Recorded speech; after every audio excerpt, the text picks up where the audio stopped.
नमस्कार मित्रों, मैं डॉक्टर सुनीत तिवारी आपका मेरे YouTube channel doctor Sunit study classes में बहुत बहुत स्वागत है।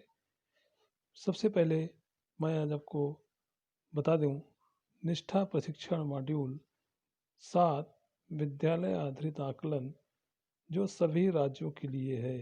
कोर्स 7 की संपूर्ण गतिविधि एवं प्रश्नोत्तरी मैं लेके आया हूँ, जिसको आप हल करके 10 में 10 अंक प्राप्त करके सर्टिफिकेट प्राप्त कर सकते हैं। प्रश्न ऊपर नीचे, विकल्प ऊपर नीचे हो सकते हैं, लेकिन पूछे यही प्रश्न जाएंगे। जो हमारे चैनल से पहली बार जुड़ा है, बेल आइकन जरूर दबा दे, जिससे कि नोटिफिकेशन आपको प्राप्त होता रहे। सब्सक्राइब करना ना भूलें, बेल आइकन जरूर दबाएं। मैं अब आपके सामने स्क्रीन पे पहला प्रश्न बताने जा रहा हूँ।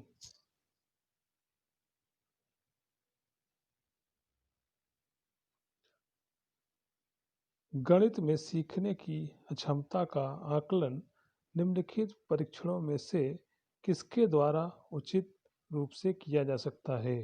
पहला अभिक्षमता परीक्षण, दूसरा वैधानिक परीक्षण, तीसरा छानबीन परीक्षण, चौथा उपलब्धि परीक्षण। तो जो मेरे हिसाब से है वो आपका नैदानिक परीक्षण है। अगला प्रश्न देखते हैं। एक शिक्षक कक्षा के कार्य को एकत्रित कर पढ़ती है, फिर छात्रों की ज़रूरतों को पूरा करने के लिए अगले पाठ की योजना बनाते हुए समायोजित करती है।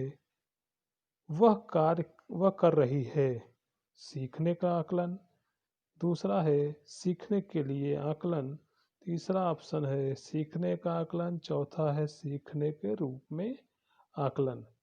तो जो मेरे हिसाब से है वो आपका है दूसरा ऑप्शन, सीखने के लिए आकलन। अगला प्रश्न देखते हैं।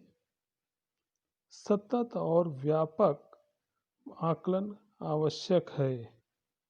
पहला, शिक्षण के साथ परीक्षणों को सुधारने के लिए, दूसरा अधिक बारंबार त्रुटियों की तुलना में कम बारंबार त्रुटियों को ठीक करने के लिए, तीसरा शिक्षा बोर्ड की जवाबदेही को कम करने के लिए, चौथा है वह समझाने के लिए कि कैसे अधिगम को अवलोकन, रिकॉर्ड और बेहतर बनाया जा सके। तो इसका जो आंसर होगा मेरे हिसाब से चौथा है, यह समझाने के लिए कि किसी अधिगम को रिकॉर्ड और बेहतर बनाया जा सकता है। नेक्स्ट है, निम्नलिखित में से कौन सा एक उपयुक्त प्रारंभिक आकलन कार्य नहीं है? पहला, खुले प्रश्न, ओपन एडेड ब्रैकेट में देख रहे होंगे, दूसरा ऑप्शन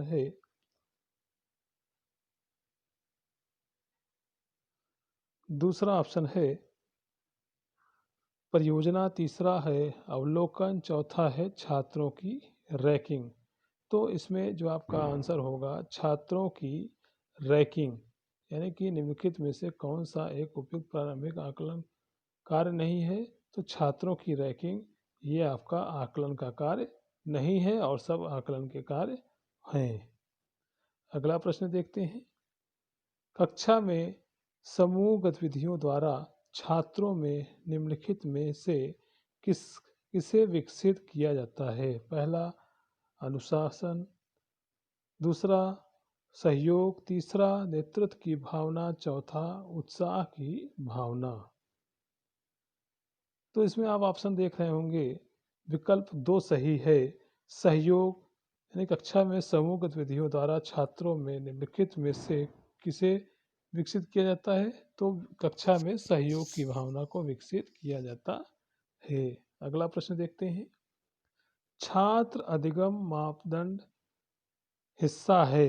पहला, सीखने के लिए आकलन, दूसरा ऑप्शन है सीखने के रूप में आकलन, तीसरा सीखने पर आकलन, चौथा सीखने का आकलन।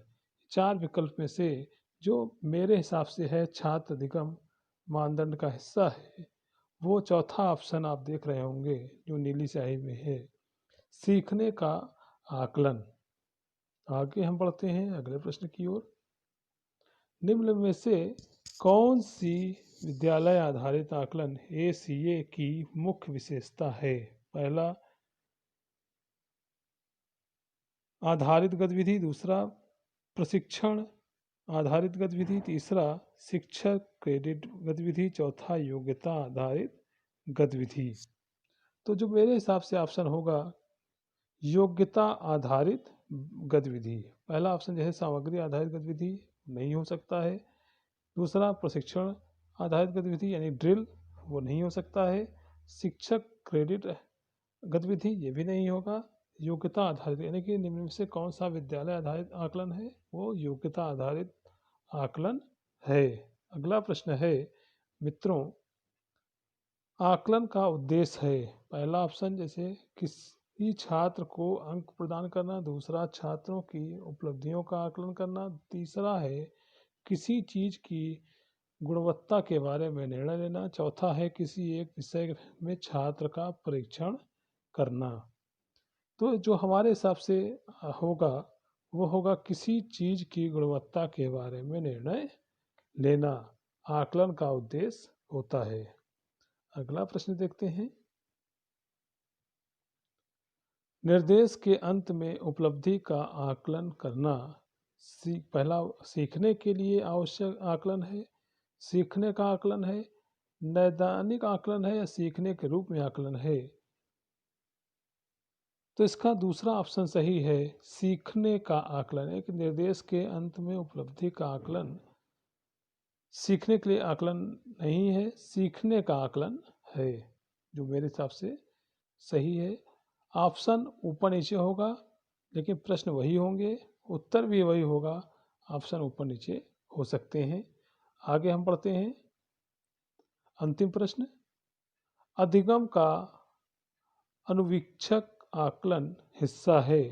पहला नैदानिक आकलन का, दूसरा संवर्धित आकलन का, तीसरा रचनात्मक आकलन का, चौथा सीखने का आकलन।